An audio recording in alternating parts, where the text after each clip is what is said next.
What if I told you that you can get a pretty decent controller for your Switch or even PC for around $20? Well, this is the controller we're talking about. Let's get into it. Let's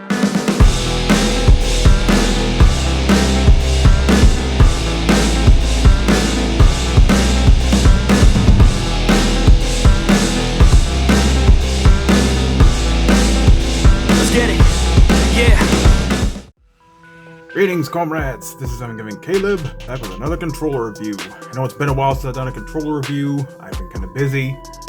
And yeah, this is a controller I've had for a while, and I'm not gonna lie, it's pretty impressive for what it is. This is the PXN P50 wireless controller.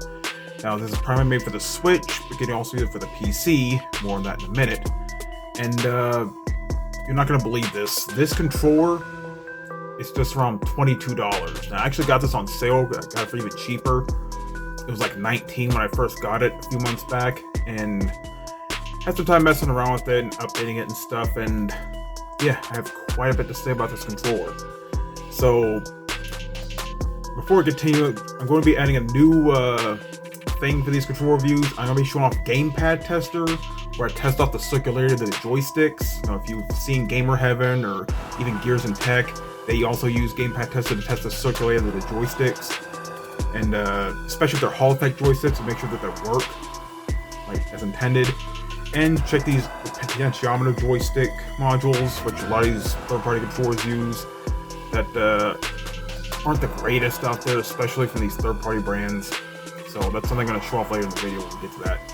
But for now, let's start with the feel of the controller. And I'm going to be honest, this controller feels surprisingly comfortable for a sub $20 controller. You know, you got your Type-C up there. But yeah, there's no rubberized grips, but there's a little bit of stippling on the side here. So there's a little bit of a grip. It's sort of similar to the Xbox controller, but a bit smaller. It's not as noticeable, but yeah, once you grab it, it's like, yeah, this controller isn't going anywhere. And yeah, as far as buttons go, this uses the Nintendo Switch layouts. This is primarily a Switch controller. So you got, you know, the B, A, Y, X layout here. So you got the home button, the screenshot button, the plus and minus buttons, and of course D-pad, thumbsticks, stuff as it's trying to connect here. And yeah, there's also a turbo button in the middle. It actually connected to my PC, which yeah, we'll get into that in a minute. Turn it off for now. You just press that Bluetooth button once and it'll turn it off. And yeah, get the bumpers here, which, you know, feel nice enough. Like I said, the rest of the layout feels familiar. Like I said, if you use the Nintendo Switch controller, you'll feel right at home with this. And, you know, buttons feel okay. Let me turn the controller again. Yeah, buttons have a nice click to them. Thumbsticks feel good. D-pad has this weird, almost rounded edge inside here, but it feels good enough. I know earlier versions of the controller, the D-pad had like input issues, but the firmware update fixed that, which we'll get more into that. Turn off the controller again. And yeah, everything else feels good. Now the buttons, the thumbsticks, the bumpers, and the triggers here, they feel okay, but it's a little weird because when I press it down, you'll notice it doesn't go all the way down. It like bottoms out like halfway through. So there's not a whole lot of travel with these, which yeah, these are a lot of these controllers, they seemingly have analog triggers. But as you all know, the Nintendo Switch does not support analog triggers. They're all digital, so yeah, still feel nice. I'm not sure how wide they are, so it's easier for me to press them. They don't bottom out. It's a little bit weird. There are no trigger stops, so yeah, for a $20 controller, I don't expect that. You do have these two back buttons, which yeah, you'll program those to the app, which we'll get to later on. And yeah, at first I thought they'd be awkward, but the way I hold the controller, as you can see here, my middle fingers rest on those buttons, and I can press them no problem. So local plates here, it feels really good. Easy for me to press down, and they're right there if I need them. Now, as far as features go, yeah, it's pretty standard for a third-party controller. You know, again, it's just around $20, so you can't expect anything too mind-blowing. But there are a few things this controller has that the 8-bit Ultimate controller does not have. For starters, this controller has NFC support, which the Ultimate controller does not, which you would expect a $70 controller would do. But no, this does not have NFC support, but this does. So if you have Amiibos, you know, you'll be able to use them on this. I don't have any Amiibos or Amiibo cards or anything like that, so, you know, not something I really care about, but, you know, if Amiibos are something that are important to you, that's something to keep in mind. You're trying to find a third-party controller, and thankfully, this controller does that. What this controller can also do is wake the switch. Yes, going back to the 8-bit controller, love this controller, but yeah, no NFC support, and I don't know if I mentioned this in my review of this, but you can't wake the switch with this controller. Whereas with this controller, which is like $50 less, you can. You just press the home button, wait a few seconds, and the switch nearby, it'll recognize it, and it will turn on, so that's really nice to have. A lot of these third-party controllers, you can't wake the switch with them, so this is a nice little thing to have. And it has other switch features, you know, again, home and screen top buttons work well. It has the gyroscopic controls, which I don't really use that much, but they're there. So, you know, just to look into. And yeah, we're talking about those two back buttons, which again, we'll get more to those later on. And yeah, another thing we're going to mention for these controllers, battery life, which, yeah, this is a 550 milliamp hour battery, so you get about 20 hours of gameplay with this controller. Not as much as this official Pro controller, which is like 40 hours, but, you know, $20, you can't expect too much out of that, but it'll get the job done, that's for sure. Now, I mentioned this turbo button here, which, you know, I know we have to turn it on just to show you, which, yeah, basically you hold this button and you press one of the any face button, I guess any of the buttons you want turbo functionality to, and it'll work. So probably see that light there. Barely see it. Let me turn off my ring light here. You know, see it a little better. So yeah, it's on right here. Now, if I hold this button and I press B, the turbo function is now active for that button there. So when I hold the button, you'll see that the turbo light is flashing, indicating the turbo mode's on. Now if I do it again, it'll do auto fire. It'll keep pressing that button for you, so you don't have to hold the button. So that's really nice to have. And if I do it a third time, it'll turn off the turbo function. So yeah, hold this button, press the A button, it'll activate turbo for that. Do it a second time, it'll do it automatically. Do it a third time, it'll turn it off.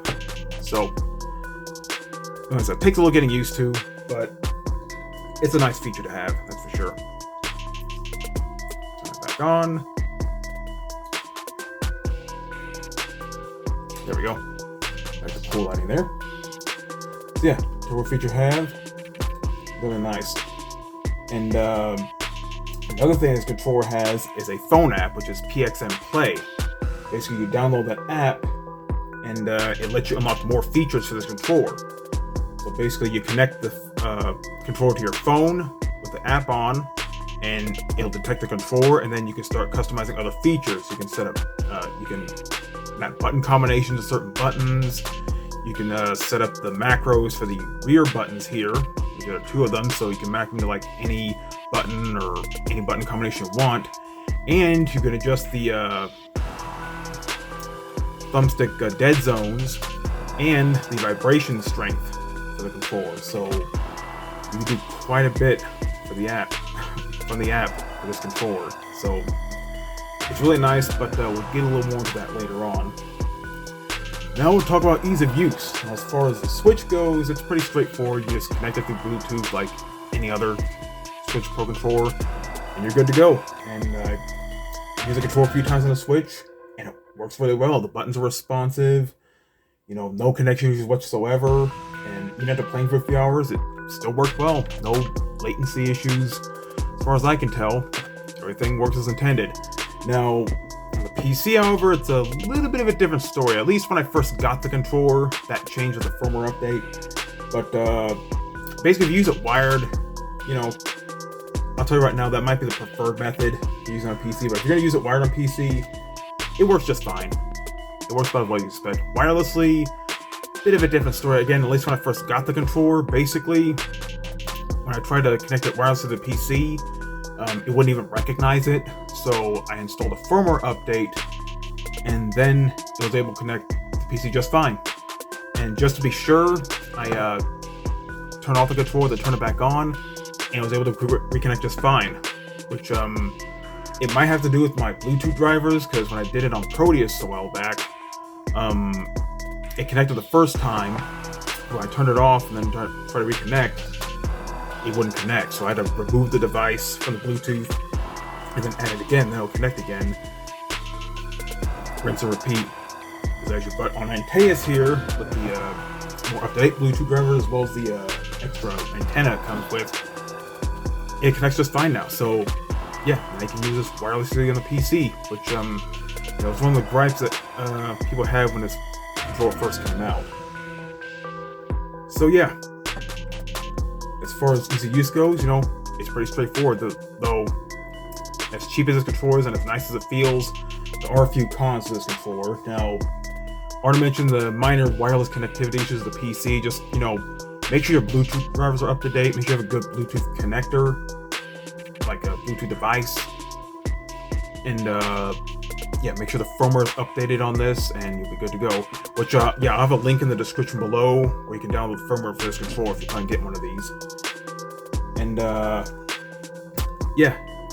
it initially was a con, but now it's, not that bad of an issue now. Now, what may be a con for some people is the phone app. It's not that it doesn't work, or like I used it a few times, it works just fine. Just gotta make sure to connect this to Bluetooth to your phone to get it to work. But one thing that might turn people off of this controller is that a lot of the features, the button mappings, macros, vibration adjustment, can only be adjusted through the app. And some people don't feel like downloading a third-party app just for one controller. If you don't care about the macros or like the button mapper and stuff like that, then it's not that big of a deal. Just don't download the app and it'll work just fine. But if you want to get the most out of your controller, then you'll have to download that app, which some people are a little on. Like I said, not everyone wants to download a third-party app on their phone just for one controller.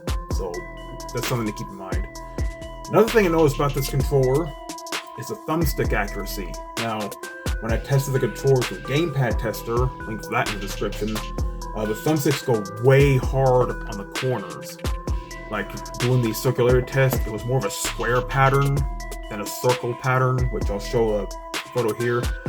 Yeah, that's the Gamepad test for the P50 controller here, even though it's recognized as a 360 controller, and even though it's a Switch Pro controller layout. Yeah, Gamepad test is weird, the connection.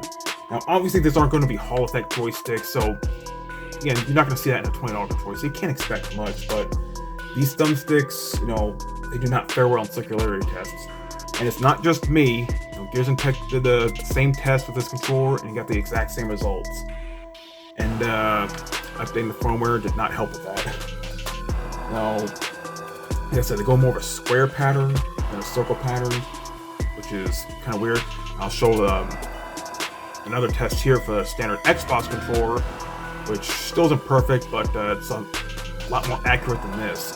Now, in normal gameplay, you're not going to notice that much, but if you're like playing like fighting games or first-person shooters with this controller, and considering it's a major factor in your gaming experience, that's something to keep in mind. So if you're looking for like precision or anything like that, then this controller may not be for you. But again, $20, you can't expect much. So, the PXN P50, so for the pros, it's $20, pretty cheap. It feels fairly well built for how cheap it is. It has NFC, which other third-party controllers don't have. You can make the switch with the controller, which some third-party controllers don't do. It has turbo functionality and customization through a phone app. So it has a lot going for it. As far as cons go, there are connection issues to the PC without the firmware update. So if you get this controller, you want to play on PC, update the firmware. And of course, make sure your Bluetooth drivers are up to date. And thumbsticks aren't the most accurate, and many of the features are locked behind a phone app. So yeah, if you don't care about those, then it's not a big deal. But if you do, then yeah. But in the end, do I recommend the PXN P50? Yes. If you're looking for a decent controller for the Switch or even the PC that doesn't break the bank, I don't think you're gonna get much better than the PXN P50. It feels surprisingly good for a controller that's just around $20. Performs well enough, and has some customizations with a phone app. Love it or hate it. While it's not mind-blowing or spectacular, it gets the job done. And for the price, you can't really argue with that. So if you're looking for a secondary controller, like you already have a Switch Pro controller, but you want a second controller, and you don't feel like spending another $70 on an official controller, I don't think you're gonna go wrong with this. And yeah, even the PC, it works well enough. So, you know, if you're looking for a controller that's pretty cheap, I don't think you're gonna go wrong with this controller. Anyway, this is Gaming Caleb signing out. Y'all have a good day. Suck it up, life's tough, we know that. Someone's got better stuff and can throw cash. Tell them I don't give a fuck, make my own path. I don't need no handouts, I'm my own man. Gotta get it, I'll get it and fast, yeah. Got a girl and she'll get it, she bad, yeah. Man, I only get down with the best, I'ma leave the complaints with the rest,